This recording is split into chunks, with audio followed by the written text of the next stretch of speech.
Ayan guys, samahan nyo akong puntahan tong sinasabi nila na pinamumugaran ng mga tiyanak at tikbalang.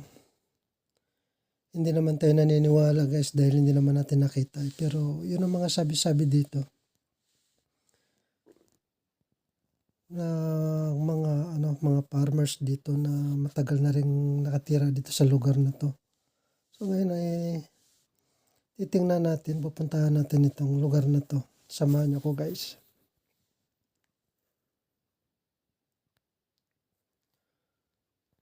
Yan ay daw ng tanglad.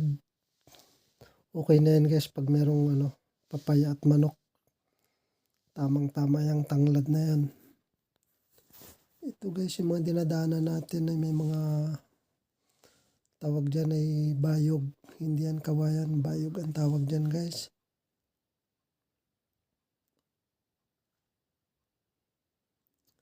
Yan naman ay may mga tanim na meron din mga puno ng kamuting kahoy yan dyan.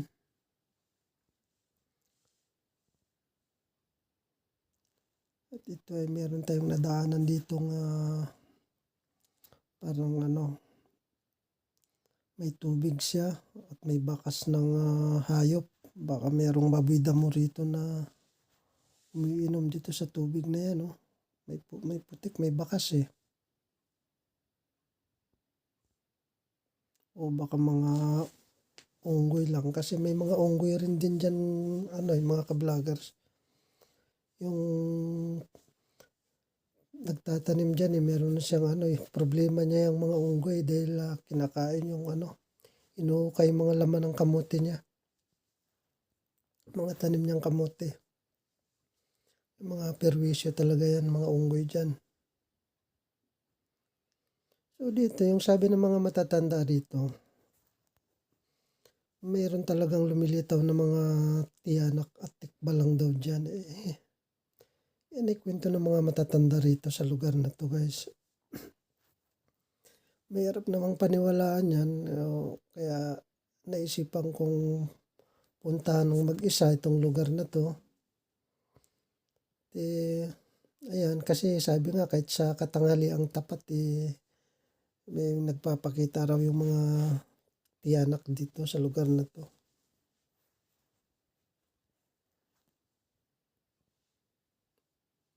Kaya minabuti nating puntahan ito ng mag-isa.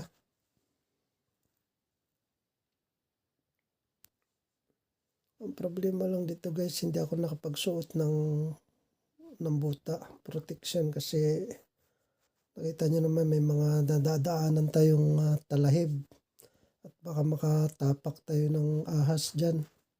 Marami ring cobra dito eh.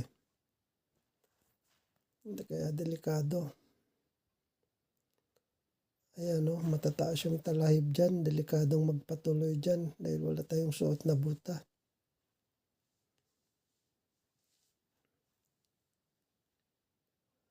So par guys, wala naman tayong napapansing kakaiba rito sa lugar na to. Ayan, wala rin namang sabing maaliwalas at maganda ang lugar. Ayan.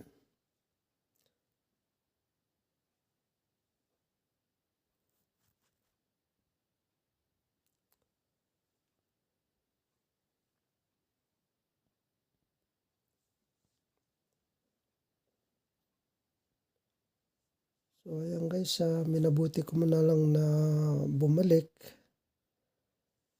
dahil wala tayong suot na masakit din sa binti yung mga talahib na yan.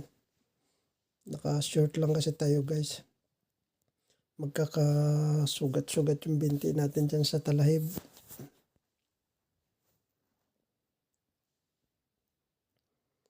Maganda itong lugar na ito guys, kumpara sa akin lang, masarap talagang manirahan sa ganitong lugar. Napaka-presko, lalo na pag panahon ng tag-init.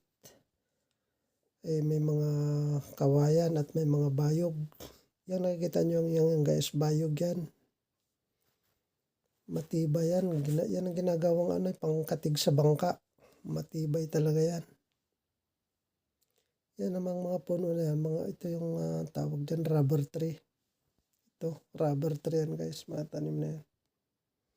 Yan ang ginagawang guma. Pag lumaki yan.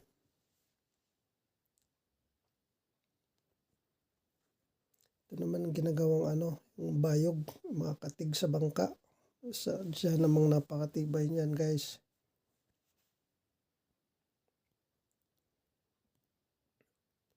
Ito yung ating taga-tanim dito, meron siya mga garden dito. Yan, hindi pa sumisibol ang iba.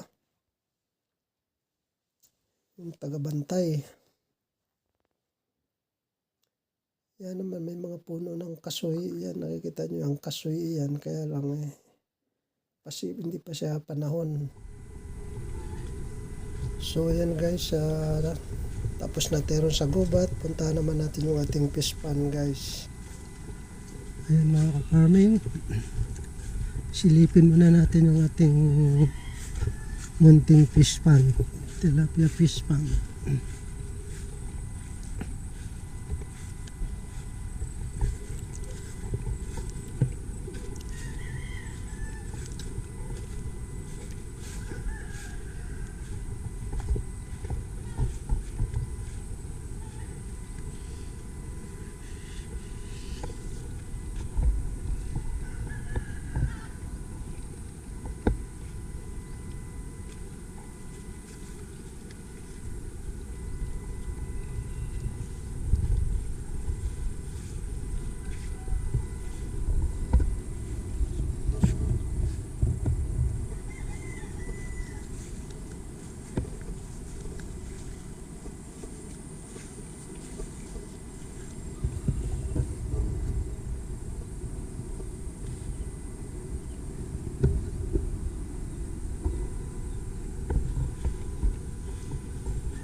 Ayan guys, so magtataka kayo bakit may kangkong sa ibabaw ng fish pond.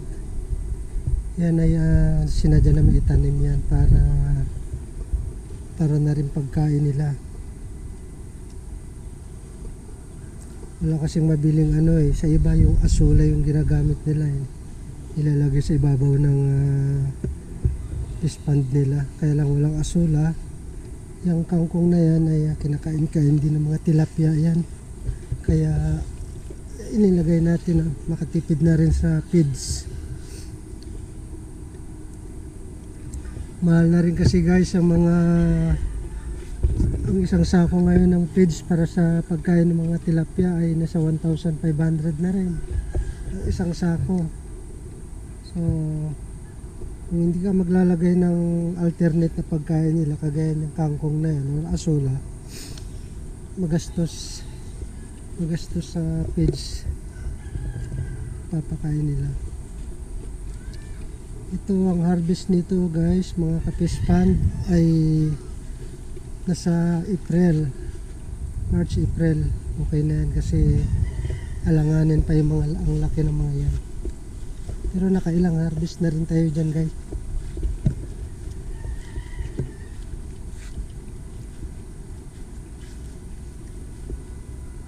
Yan dito, iba rin yan dito.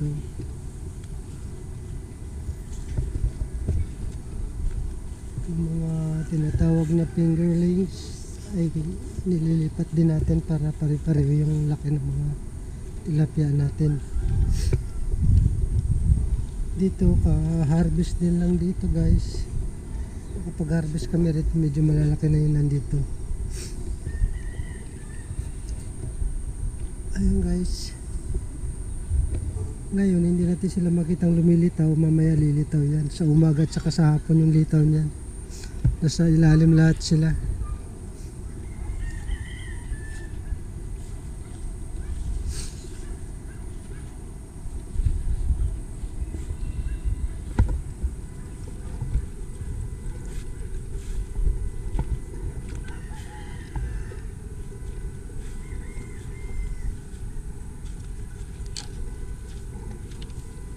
So guys, pakita ko ulit sa inyo kung saan nanggagaling yung tubig nila doon sa balon. May water pump din ako doon pinahukay para pagdating ng tag-tuyo, tag-init ay may makukunan tayo ng tubig para sa fish pond. Dahil ang fish pond natin ay kailangan na dinidrain yan. Every 2 weeks, 2 or 3 beses ako nagpapalit ng tubig, dagdag or bawas. Ito guys yung balon natin. Ayan. Ito naman yung isa. Ito naman yung ating water pump. Nandyan yan.